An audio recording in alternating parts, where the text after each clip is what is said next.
শীতের জীর্ণতা ঘুচিয়ে এলো বসন্ত, ফাগুন হাওয়ায় উচাটন মন, ভালোবাসার রং। হাসিনার পতনে যুক্তরাষ্ট্রের ভূমিকা নেই, বাংলাদেশে স্টারলিং ইন্টারনেট চালু করতে চান ইলন মাস্ক। এবং তেল কাণ্ডে দেশজুড়ে নাবিশ্বাস, বোতলজাত সয়াবিনের জন্য কিনতে হচ্ছে অন্যান্য পণ্য।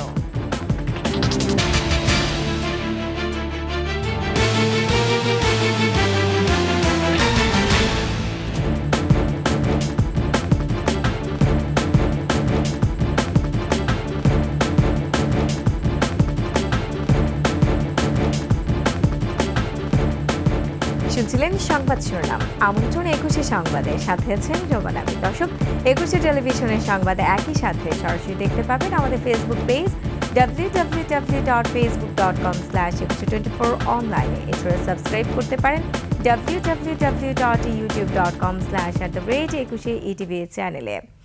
এছাড়া সংবাদে আরও থাকছে, উচ্চাভিলাষী প্রকল্প কর্ণফুলী টানেল এখন গলার কাটা, প্রতিদিন গচ্ছা ২৬ লাখ টাকা।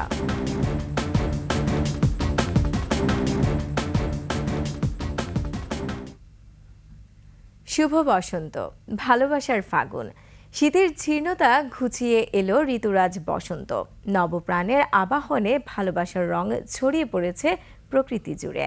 বসন্ত বরণে নগরীতে ধুম পড়েছে ফুল কেনার, যদিও বিক্রেতারা বলছেন দাম বেশি হয়, বিক্রি কম। বিস্তারিত জানাচ্ছেন নাহি সিরাজি নিম্মি। শীতের রুক্ষতা শেষে প্রকৃতিতে নতুন আবহ নিয়ে আসে বসন্ত। সেই আবহ নতুন জীবনের নানা রঙের। কখনো কখনো খামখেয়ালিপনা হলেও কংক্রিটের এই শহরেও তার নিজের নিয়মেই চলে প্রকৃতি। এবছর খুব রিল্যাক্সে মনে হচ্ছে, আমরা সবাই বের হতে পারছি বা বের হচ্ছি, উপভোগ করছি সবাই মিলে। এই যে আসছি বান্ধবীরা মিলে, শাড়ি, ফুল, চুড়ি সবকিছু একটা অন্যরকম অনুভূতি। প্রতিটা মানুষের জীবন এই বসন্তের ছোঁয়ায় যেন এরকম নতুন এবং রঙিন হয়ে ওঠে। আগামী দিনগুলো ভালো যাক, এটাই চাচ্ছি। শহর জুড়ে ফুলের সাজে সজ্জিত প্রায় সব বয়সীদের আনন্দ আড্ডা। কেউ এসেছেন তার প্রিয়জনকে নিয়ে, কেউ বা পরিবার নিয়ে। আর বসন্তকে ঘিরে ক্রেতাদের আগমনে জমজমাট ফুলের দোকানগুলো। এখন দেশ তো হলো টলবল খাইতেছে, মানুষ ফুলও কিনবো কি? মানুষকে সামনে রমজান, মানুষ এখন হিসাব গেছে রমজানের দিন, এই জন্য মানুষ ফুল কিনে না। ফুলের এই খুব আপনার প্রোডাকশন অনেক বেশি, কিন্তু কাস্টমার খুব কম। অন্যগুলো আগের মতো দামই আছে, খালি গোলাপটা একটু বাড়ছে। এই এবারের বসন্ত সবার জীবনে সুখ এবং শান্তি নিয়ে আসুক, এই প্রত্যাশাই তাদের। নাহিদ সিরাজি নিম্মি, ২১শে টেলিভিশন, ঢাকা। দর্শক, এই মুহূর্তে রাজধানীতে বসন্ত বরণের খবর জানতে আমরা সরাসরি চলে যাচ্ছি ঢাকা বিশ্ববিদ্যালয়ের চারুকলা অনুষদের বকুলতলায়। আর সেখানে আছেন আমাদের সহকর্মী নাহি সিরাজি নিম্মি। নিম্মি, অনেক ধন্যবাদ আপনাকে আমাদের সাথে যুক্ত হয়েছেন। নিম্মি,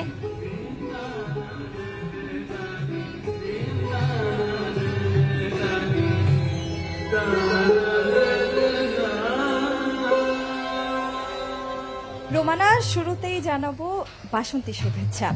আর এই মুহূর্তে আপনি শুরুতেই যেমনটি বলে দিলেন যে আমি আছি চারুকলার এই বকুলতলায়, যেখানে আমি কিন্তু শুরুতেই আপনাকে দেখালাম যে পেছনে যে নাচটি অসম্ভব সুন্দর একটি নৃত্য পরিবেশনা হলো। আর আরেকটু শুরুতে বলে নিই যে এই যে গত বছর থেকে যেই অস্থিরতা, যেই প্রতিবন্ধকতার মধ্য দিয়ে দেশ যাচ্ছিল, সেটি কিন্তু আজকে এই পহেলা ফাগুনে কিন্তু অনেকটা তাদের সকলের মন মানসিকতা কিছুটা হলেও পরিষ্কার হচ্ছে। আর শীতের স্নিগ্ধতাও ঠিক বলবো না, বলবো যে এই যে শীতের যে জড়তা ছিল সেটি কিন্তু কাটিয়ে ওঠে আজকের যে মিষ্টি রোদ। এই মিষ্টি রোদ উপভোগ করতে এবং সেই সাথে এই এত সুন্দর নৃত্য এবং গান, সুন্দর সুন্দর সব কিছুই এক কথায় উপভোগ করতে সবাই কিন্তু এখানে উপস্থিত হয়েছেন। এবং আরও কিছু জিনিস জানিয়ে দিই যে এখানে আমি অনেকজনের সাথে কথা বলেছি, সবাই কিন্তু এত বেশি আনন্দিত যে এতদিন পরে একটি স্বাধীন বাংলাদেশে তারা শ্বাস নিচ্ছে, নিজেদের মতো করে এই অনুষ্ঠান তারা উদযাপন করছে এবং একই সাথে এই দিনটি আরও বেশি তাদের কাছে ভালোবাসার এবং বেশি আপন হয়ে গেছে ভালোবাসা দিবসটির কারণেও, যেটি একত্রে পড়ে গেছে। তো এই সাথে আমি যদি আপনাকে আরেকটু দেখাই যে আশপাশে কত মানুষ এসেছে, আমি যদি আপনাকে একটু দেখাতে চাই, আপনি দেখবেন যে এখন কিন্তু এখানে পেছনে গান পরিবেশন করছেন ক্ষুদে শিল্পী যারা রয়েছেন তারাও রয়েছে, এবং একই সাথে সব বয়সের মানুষ এখানে আসলে এসেছেন এই বকুলতলায় এই সুন্দর একটি দিন, সুন্দর একটি সকাল, সুন্দর মিষ্টি রোদ উপভোগ করতে। তো আমি রোমানা আর বেশি কিছু এখনই বলতে চাচ্ছি না, আমি আরও আপনার সাথে যুক্ত হব অবশ্যই। তো এই ছিল আমার কাছে সর্বশেষ চারুকলার বটতলা থেকে। মিমি, আপনাকে ধন্যবাদ। দর্শক, ঢাকা বিশ্ববিদ্যালয়ের চারুকলা অনুষদের বকুলতলা থেকে বসন্ত বরণের খবরাখবর জানাচ্ছিলেন আমাদের সহকর্মী নাহি সিরাজি নিমি। চলে যাচ্ছে অন্যান্য প্রসঙ্গে। এবারে ট্রাম্প মোদি বৈঠক প্রসঙ্গ। বাংলাদেশের রাজনৈতিক পট পরিবর্তনে যুক্তরাষ্ট্রের সংশ্লিষ্টতা নেই বলে জানিয়েছেন মার্কিন প্রেসিডেন্ট ডোনাল্ড ট্রাম্প। ওয়াশিংটনের ওভাল অফিসে সফররত ভারতের প্রধানমন্ত্রী নরেন্দ্র মোদীর সঙ্গে যৌথ সংবাদ সম্মেলনে এই কথা জানান ট্রাম্প। দ্বিতীয় মেয়াদে যুক্তরাষ্ট্রের প্রেসিডেন্টের দায়িত্ব নেয়ার পর প্রথমবারের মতো ওয়াশিংটন সফরে গেছেন মোদী। দুই শীর্ষ নেতার সংবাদ সম্মেলনে সাংবাদিকদের প্রশ্নোত্তরে উঠে আসে বাংলাদেশ প্রসঙ্গ। এ সময় বাংলাদেশের চলমান রাজনৈতিক সংকটে ডিপ স্টেটের সংশ্লিষ্টতা নেই বলে জানিয়েছেন ট্রাম্প। খোলামেলা কথা বলেন বাংলাদেশ ভারতের সম্পর্ক নিয়েও।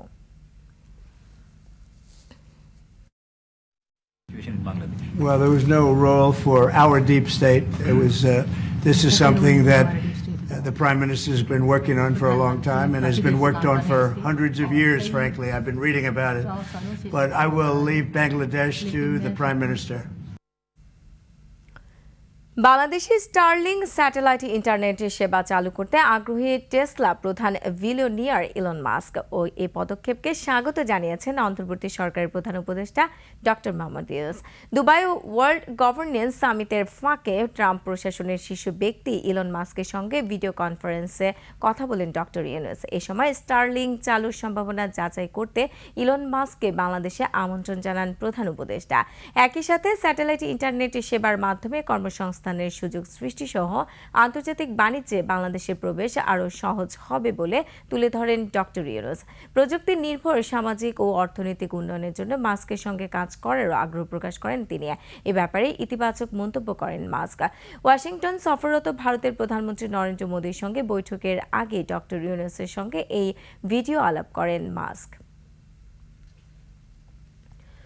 বাংলাদেশে ইপিজেড করতে চায় সংযুক্ত আরব আমিরাত। দুবাইয়ে প্রধান উপদেষ্টা ডক্টর মোহাম্মদ ইউনূসের সাথে বৈঠকে দেশটির বাণিজ্য ও স্বাস্থ্যমন্ত্রী এ প্রস্তাব দেন।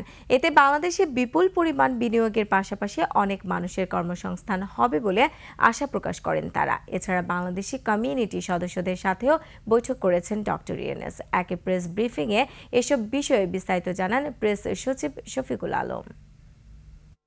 উনি আজকে ইউএইর হেলথ মিনিস্টারের সাথে কথা হয়েছে এবং ইউএই ট্রেড মিনিস্টারের সাথে কথা হয়েছে। খুবই গুরুত্বপূর্ণ একটা ডেভেলপমেন্ট হচ্ছে যে ইউএই, আপনারা জানেন ইউএইর কয়েকটা পোর্ট কোম্পানি বাংলাদেশে তারা চিটাং পোর্ট কিছু টার্মিনাল ম্যানেজ করতে চাচ্ছিল এবং সেই নিয়ে আমাদের সাথে তাদের কথাবার্তা হচ্ছে। তো সেই আলোকেই প্রফেসর ইউনূস ইউএইর কোম্পানিগুলোকে বলছিলেন যে তারা যাতে বাংলাদেশে তাদের ফ্যাক্টরিগুলোকে রিলোকেট করে। সেই আলোকে আজকে ইউএইর ট্রেড মিনিস্টার প্রফেসর ইউনূসকে প্রপোজাল দিয়েছেন যে তারা বাংলাদেশে একটা ইপিজেড করতে চায়। এছাড়াও প্রফেসর ইউনূস বাংলাদেশি কমিউনিটি মেম্বারদের সাথে কথা বলেন। ইলন মাস্কের সাথে প্রফেসর ইউনূসের কথা হয়েছে কিনা, আমরা বলছি হ্যাঁ কথা হয়েছে, বাট এই বিষয়ে আমরা পরে আপনাদেরকে আরও ডেভেলপমেন্ট। তেল কাণ্ডে নাভিশ্বাস সাধারণ মানুষের। বোতলজাত সয়াবিন তেল নিতে গেলে কিনতে হবে অন্য পণ্য, নইলে মিলবে না তেল। এমন চিত্র দেশের প্রায় সব বাজারে। আর খোলা তেল কিছুটা মিললেও নেই কোনো বোতল, থাকলেও বিক্রি হচ্ছে বাড়তি দামে। প্রতিনিধিদের তথ্য চিত্রে বিস্তারিত ডেস্ক রিপোর্টে। এক মাস আগে আমি তেল কিনছিলাম, এখন তেল কিনতে এসে দেখি যে তেলের বোতল বাজারে পাওয়া যায় না। আমাদের তেল দরকার, সেখানে আমাকে তেলের সঙ্গে চাল নিতে হবে, তেলের সঙ্গে আরো অন্য কিছু জিনিস যোগ করে নিতে হবে। তেলের সাথে চাল, ডাল, লবণ, অন্যান্য জিনিস। তেল নিয়ে এমন তেলেসমাতি চলছে বেশ কিছুদিন ধরেই। হিলি ও পঞ্চগড়ের বাজারে বোতলজাত তেল কিনতে গিয়ে ফিরতে হচ্ছে খালি হাতে, মিললেও কিনতে হচ্ছে অপ্রয়োজনীয় পণ্য। এখন বলতেছে যে এটা নেওয়া লাগবে, মডেল নেওয়া লাগবে। এর বাইরে যদি আমাকে আবার 200 টাকা 400 টাকা দিয়ে অন্যান্য বাজার নিতে, যেটা আমার প্রয়োজন না, তাহলে আমরা সাধারণ মানুষ কিভাবে টিকে থাকবো? খোলা তেল মিলছে অল্প স্বল্প, তবে বেড়েছে দাম। আজকে যদি মনে করেন 170 টাকা লিটার, কালকে 190 টাকা, পরশুদিন 200। আমরা মধ্যবিত্ত খরচ করতে আসে আর হিমশিম খেয়ে যাচ্ছি। 1 লিটার বোতল নাই, 2 লিটার বোতল নাই, হাফ লিটার বোতল পাচ্ছি না। আমরা গরিব মানুষ, ওই জন্য দাম যেটা কম সেটাই খাই। এমন অবস্থা নাকি বিক্রেতাদেরও অন্য কোনো পণ্য না নিলে তেল দিচ্ছে না ডিলার বা কোম্পানি। কোনো ডিলার তো সবে দিলে আমাদের দিচ্ছে না। দিলেও অন্যান্য আদার পণ্য, সুজি, সরিষার তেল, আটা, কাস্টমার নিতে আসবে তেল, আমরা তো ওইভাবে দিতে পারছি না। আগে যেভাবে আমাদের চাহিদা মতো 50 কার্টন 100 কার্টন তেল পাইতাম, এখন সেখানে পাচ্ছি 2 কার্টন 3 কার্টন। ব্যবসায়ী নেতাদের অভিযোগ, নজরদারির অভাবে তেল নিয়ে এই তেলেসমাতি। সরকারটাকে পরিকল্পিতভাবে এই বাজার মনিটরিং যদি করে, তাহলে ঘাটতি কোথায় এবং তাদের গোডাউনে মাল আছে কিনা, এটা সম্পূর্ণভাবে বাণিজ্য মন্ত্রণালয়ের দায়িত্ব।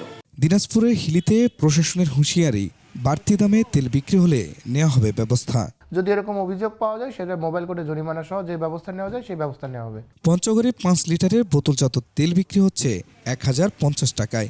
হিলিতে প্রতি লিটার খোলা তেল বিক্রি হচ্ছে 195 টাকায়। খুরশিদ আলম, ডেস্ক রিপোর্ট, 21শে টেলিভিশন।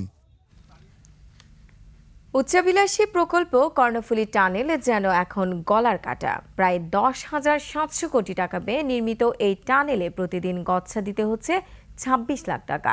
উদ্বোধনের পর এ পর্যন্ত গত 500 দিনে লোকসান হয় 130 কোটি টাকা। টানেলটি কার্যকর করতে দ্রুত কর্ণফুলীর দক্ষিণ তীরে শিল্পায়নের কথাও বলছেন সংশ্লিষ্টরা। দর্শক, চট্টগ্রাম থেকে রিপোর্ট করছেন হাসান ফেরদৌস, আর ক্যামেরায় ছিলেন বিপ্লব মজুমদার। চীনের সাংহাই শহরের আদলে কর্ণফুলীর দক্ষিণ তীরে গড়ে তোলা হবে 1 সিটি 2 টাউন। শিল্প, কলকারখানা, আবাসন সহ পর্যটন কেন্দ্র গড়ে তোলার স্বপ্ন দেখিয়ে কর্ণফুলী নদীর তলদেশে নির্মাণ করা হয় এই টানেল। খরচ ধরা হয় 10,700 কোটি টাকা। এর মধ্যেই 15 বছর মেয়াদে 2% সুদে 6,070 কোটি টাকা ঋণ নেওয়া হয় চীনের এক্সিম ব্যাংক থেকে। কিছু উচ্চাভিলাষী মহল সরকারের ভিতরে যারা এগুলো ঘাপটে মেরে থাকে, এরকম কিছু মহল থেকে এরকম ধারণা সৃষ্টি হয়েছে। দিনে এত টাকা লস, এত কোটি টাকা লস হচ্ছে মাসে, এটা হয়তো না। অনেক মাত্রায় বাড়িয়ে নেওয়া হয়েছে, কাজে এখানে জনগণ থেকে বেশি লুট করা ছাড়া আর কিছু হয় নাই। টানেলটি নির্মাণ করে ঠিকাদারি প্রতিষ্ঠান China communications construction company. Toll আদায় ও রক্ষণাবেক্ষণের কাজও পেয়েছেন তারা। প্রতি 5 বছর পর একবার রক্ষণাবেক্ষণের ব্যয় হবে প্রতিবার প্রায় $19 লাখ। টানেলটিতে প্রতিদিন গাড়ি চলার কথা 28,305টি, চলছে প্রতিদিন গড়ে 4,196টি। চলতি বছরের জানুয়ারি থেকে 10 ফেব্রুয়ারি পর্যন্ত যানবাহন চলাচল করেছে 1,72,161টি। টানেলের রক্ষণাবেক্ষণ খাতে দৈনিক ব্যয় 37,46,000 আর আয় হয় প্রতিদিন 11,74,425 টাকা। দেশের প্রথম টানেল নিয়ে যে সম্ভাবনা তৈরি হয়েছিল তা আর দেখছেন না ব্যবসায়ী, শিল্পপতি সহ বিনিয়োগকারীরা। ফিজিবিলিটি স্টাডির জায়গাটা কিন্তু মনে হয় ত্রুটি ছিল। এটা অনেকটা ইমোশনাল একটা ডিসিশন হয়ে গেছে। যেদিন টানেল শুরু করছিল সেদিন থেকে তো ওইখানে টাউনশিপটা গড়ার জন্য পরিকল্পনা নেওয়ার কথা ছিল, সেটা তো আসলে হয়ই নাই। টানেলকে কার্যকর করার জন্য যে ব্যবস্থাগুলো নেওয়া দরকার ছিল সেগুলো নেই। তো এগুলো অনেকটাই স্লোগান নির্ভর কথাবার্তা ছিল, যেটা এখন আমরা উপলব্ধি করতে পারছি। টানেলটি এখন গলায় ফাঁস বলেও মনে করেন তারা। ইন্ডাস্ট্রি হয়ে গেলে শত শত ট্রাক পোর্ট থেকে ওই টানেল ইউজ করে ওদিকে যেত। আমরা ওই ধরনের কোনো পরিবর্তন আসলে দেখি নাই। 2030 সালে 38,000 বেশি যানবাহন চলাচলের লক্ষ্যমাত্রা নির্ধারণ করা হলো, গড়ে প্রতিদিন 4,500 চলাচল করেনি। হাসান ফেরদৌস, 21শে টেলিভিশন, চট্টগ্রাম। সংবাদ এই পর্যায়ে একটা বিরতি নিচ্ছে, যখন ফিরছি তখন অন্যান্য খবরের সঙ্গে আরো থাকবে। টঙ্গীর তুরাগ তীরে 58তম বিশ্ব ইজতেমার শেষ পর্ব, দুপুরে হবে বৃহত্তর জুমার জামাত। বিরতির পর আবার আমন্ত্রণে 21শে সংবাদে। পবিত্র শবে বরাত আজ। যথাযোগ্য ধর্মীয় মর্যাদায় মহিমান্বিত এই রজনীতে আল্লাহর ইবাদত বন্দিগি করবেন ধর্মপ্রাণ মুসল্লিরা। ফার্সি শব্দের অর্থ রাত আর বরাত অর্থ ভাগ্য। হিজরি সনের শাবান মাসের 14 তারিখ দিবাগত রাতকে তাই ভাগ্য রজনী হিসেবে পালন করে মুসলিম উম্মাহ। এদিকে শবে বরাত থেকেই পবিত্র রমজানের প্রস্তুতি শুরু হয়ে যায়। এ রাতে পরম করুণাময় মহান আল্লাহর অনুগ্রহ লাভের আশায় নফল নামাজ, কোরআন তিলাওয়াত ও জিকিরে মগ্ন থাকেন ধর্মপ্রাণ মুসলমানরা। টঙ্গীর তুরাগ তীরে চলছে 58তম বিশ্ব ইজতেমার দ্বিতীয় ও শেষ পর্ব। এতে অংশ নিয়েছেন সাদ অনুসারীরা। ফজরের নামাজের পর বয়ান করেন মাওলানা আব্দুস সাত্তার। এরপর খিত্তায় ইজতেমায় অংশগ্রহণকারীদের তালিম দেন মুরব্বীরা। দুপুরে হবে বৃহত্তর জুম্মার নামাজের জামাত, আর রোববার আখিরি মোনাজাতের মধ্য দিয়ে সম্পূর্ণ হবে এবারের বিশ্ব ইজতেমা। আয়োজন সুষ্ঠুভাবে সম্পন্ন করতে আইন শৃঙ্খলা রক্ষা বাহিনীর পক্ষ থেকে নেওয়া হয়েছে পর্যাপ্ত ব্যবস্থা। এদিকে গেল রাতে অসুস্থতাজনিত কারণে এক মুসল্লির মৃত্যু হয়েছে ইজতেমা ময়দানে। আবার নিচ্ছে সংবাদ বিরতি। যখন ফিরছি তখন অন্যান্য খবরের সঙ্গে আরো থাকবে। চ্যাম্পিয়ন্স ট্রফি খেলতে দুবাই গেল টাইগাররা। 17 ফেব্রুয়ারি একমাত্র প্রস্তুতি ম্যাচ। আইসিসি চ্যাম্পিয়ন্স ট্রফি খেলতে দেশে ছেড়েছে বাংলাদেশ ক্রিকেট দল। রাত 1টায় শাহজালাল আন্তর্জাতিক বিমানবন্দর ত্যাগ করে শান্ত বাহিনী। পুরো স্কোয়াডে আছেন কোচিং স্টাফের সদস্যরা। দেশে ছাড়ার আগে ভক্ত সমর্থকদের কাছে দেয়া চেয়েছেন ক্রিকেটাররা। আগামী 19 ফেব্রুয়ারি থেকে শুরু হবে চ্যাম্পিয়ন্স ট্রফি। মূল আয়োজক পাকিস্তান হলে হাইব্রিড মডেলে ভারত খেলবে দুবাইয়ে। 20 ফেব্রুয়ারি বাংলাদেশের প্রথম ম্যাচের প্রতিপক্ষ ভারত। এর আগে 17 ফেব্রুয়ারি পাকিস্তান শাহিনসের বিপক্ষে একমাত্র প্রস্তুতি ম্যাচ খেলবে বাংলাদেশ। 2017 সালে সর্বশেষ চ্যাম্পিয়ন্স ট্রফিতে সেমিফাইনাল খেলেছিল টাইগাররা। এবার আশার পারদ একটু বেশি, আর তাই অধিনায়কের চোখ শিরোপার দিকেই। আর এরই সাথে শেষ করছি 21 সংবাদে যাবার আগে সংবাদ শিরোনামগুলো আরো একবার। শীতের জীর্ণতা ঘুচিয়ে এলো বসন্ত। ফাগুন হাওয়ায় উচাটন মন, ভালোবাসার রং। হাসিনার পতনে যুক্তরাষ্ট্রের ভূমিকা নেই। বাংলাদেশে স্টারলিং ইন্টারনেট চালু করতে চান ইলন মাস্ক। এবং তেলকাণ্ডে দেশ জুড়ে নাবিশ্বাস, বোতলজাত সয়াবিনের জন্য কিনতে হচ্ছে অন্যান্য পণ্য।